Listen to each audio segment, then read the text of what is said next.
I knew the murderer personally.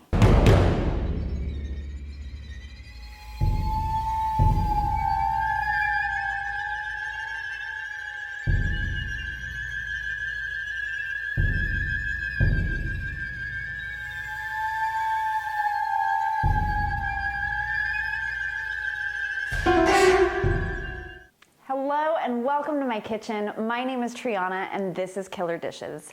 On this channel, I'm gonna be teaching you how to make some kind of yummy little morsel or a little snack or maybe a little cocktail while I'm telling you about some absolutely horrible, gruesome murder. I'm gonna be making a watermelon salad, which is like super easy to make. There are very few ingredients.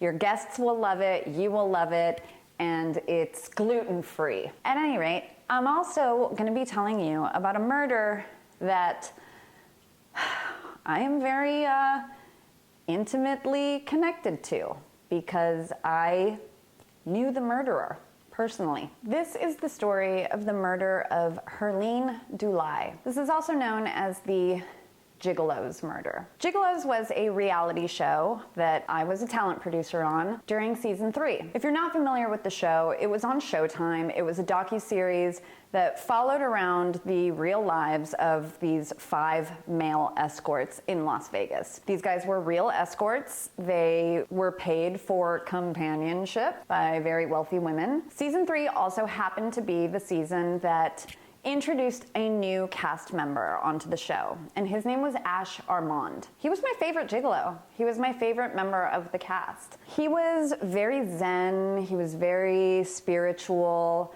He was, I'm gonna just go ahead and say it, he was the only cast member that actually was pleasuring the women. Ash was attractive.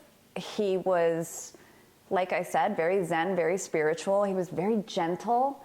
I remember one day on the set, me and another producer on the show were chatting, and she mentioned that she had really bad cramps that day, and Ash turned to her and said, "Oh, are you on your moon?" And me and her just swooned. We were like, "Oh my God, he's so sensitive. He's such a sweetie," which made this shocking, gruesome murder all the more surprising when I found out about it. Because if you had asked me back then which guys in the cast would be capable of something like this, my answer would have been all of them except for Ash. That's where I was with Ash, okay? He seemed like a great guy. Herleen Dulai was a young lady that had recently moved to Las Vegas. She joined a gym where she found a community. She found a tribe. She found, a circle of friends. So Herleen had found this gym where she lost 70 pounds going to this gym. So she was really part of this community. She was connected there. And this is where she met Armand. Ash fancied himself as somewhat of a spiritual healer, a shaman, a guru. He was also very much into fitness. I mean, if you see pictures of him, which I will show you, he was swole, he was yoked, he was cut, he was a good-looking dude. I'm not one for the long hair, but yeah, he was sexy. By the way, side note, fun fact, how cute is it to cut your watermelon like this? Because now you could just, so good. At any rate, she meets Ash. He's fancying himself as a spiritual healer. So they connect on this. They connect on many levels, on the fitness level, on the spiritual level. They meditated together. They spent a lot of time together. It wasn't really known if she was his girlfriend or if she was a client, but things were found in her apartment that might have suggested that she was maybe funding some of his life. There was an envelope found with some money in it that was marked Ash's rent. So we don't know. We weren't there. I'm just giving you the facts. So one night, Herleen and Ash decide to take some mushrooms together. They're gonna take mushrooms, they're gonna meditate, they're gonna pray, and they're gonna watch Avatar. Sounds like a great night, if you're into that sort of thing. The next morning, however, Ash makes a 911 call, and he tells police that he has woken up next to his girlfriend and she's dead. They ask if she's still breathing, and he says no. When police show up to the scene, she's not just dead, okay? She's bludgeoned to death. There was not a part of this woman's body that was not black and blue. The autopsy, you guys, the autopsy was so brutal that they found her teeth in her stomach. He had beaten this woman in such a way that she was unrecognizable, and the last few hours or minutes or whatever of her life must have been just sheer terror. I shudder to think what this woman went through in those last hours. But what happened?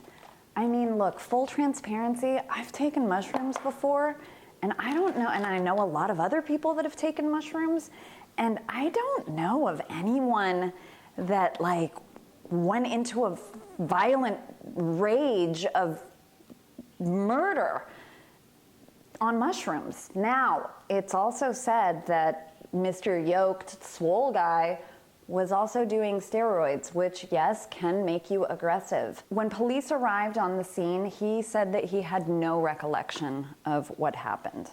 And ladies, I've said it before, and I will say it again, it's always the boyfriend. Who else could it have been? You went to bed with her, you watched Avatar, you took some mushrooms, you wake up the next morning, she's covered in blood. You know it, we know it, everybody knows it. You killed this woman. What on earth? My God. So, Ash immediately gets arrested. There's footage of him being hauled off by the police in handcuffs out of his condo. Ash is currently sitting in prison, serving an 11-year sentence with the possibility of parole, of early release with good behavior. Ugh.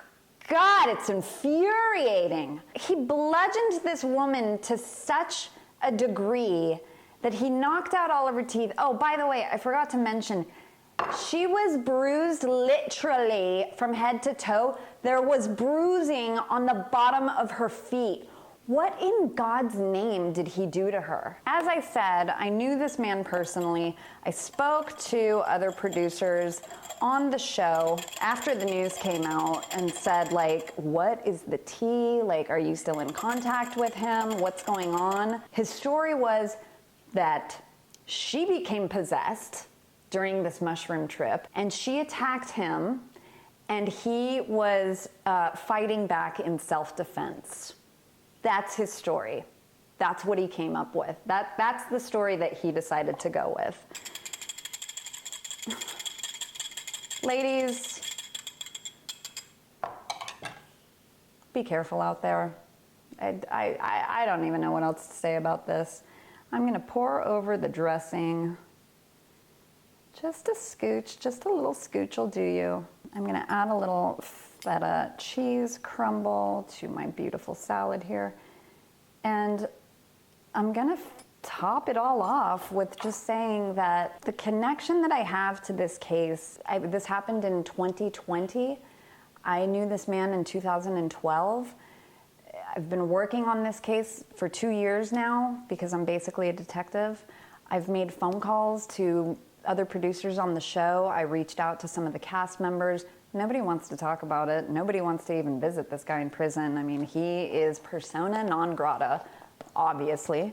And I'm just appalled. I mean, how is he not serving a life without the possibility of parole? I'll tell you why. Because the system is not set up to protect women. That's it.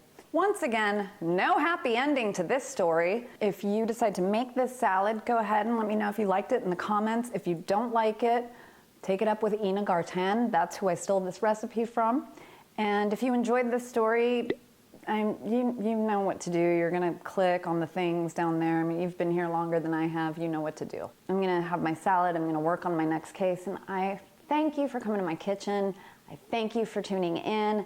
I want to say thank you to the sponsor, which is my husband, who helped me remodel this kitchen, who will never watch my channel because he hates true crime. Thank you. I'll see you next time on Killer.